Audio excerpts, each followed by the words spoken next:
Hey there, friends, and welcome back to another 3-Minute Thoughts. My name is Derek, and for the next 3 minutes, we're going to slow down and look at one chapter of the New Testament.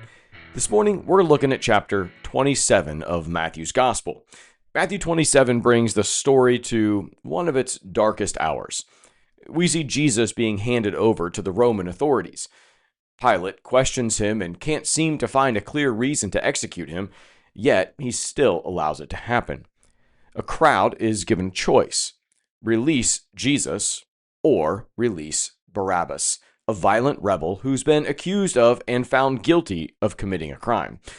They chose Barabbas. It's quite unsettling, to say the least, not just because of the injustice, but because of how ordinary it feels. People don't suddenly become cruel. They kind of drift there over time.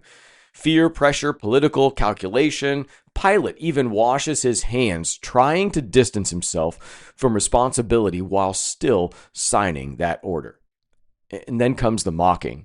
Soldiers dress Jesus up like a fake king, kneel in sarcasm, strike him, and lead him away to be crucified. The humiliation is public and it's intentional. And then at the cross, passers-by taunt him, religious leaders sneer, even the criminals beside him join in. The one Matthew has presented as healer, teacher, and hope is now stripped of all dignity and left to die. And then something strange happens. Darkness falls across the land. Jesus cries out in anguish, quoting a line from Israel's ancient prayers that begins with, my God, why have you forsaken me?" Whether you read that as despair or trust, or maybe a little bit of both, Matthew wants you to feel the sheer weight of that moment.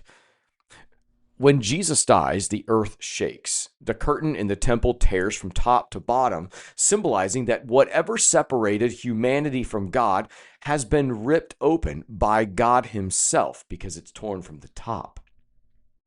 Even a Roman officer, an outsider to the whole religious story, looks at what happened and says, truly this was the Son of God.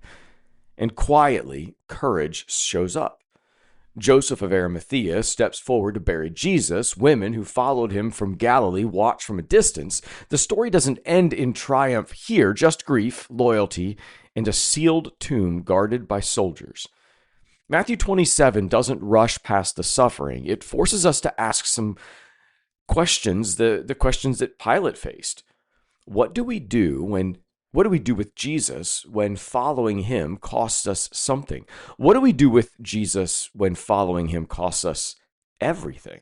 Those are questions I'm going to ask you to wrestle with as we go through this day together. Hey, thanks for staying with me for these 3 minutes. Be well, friends.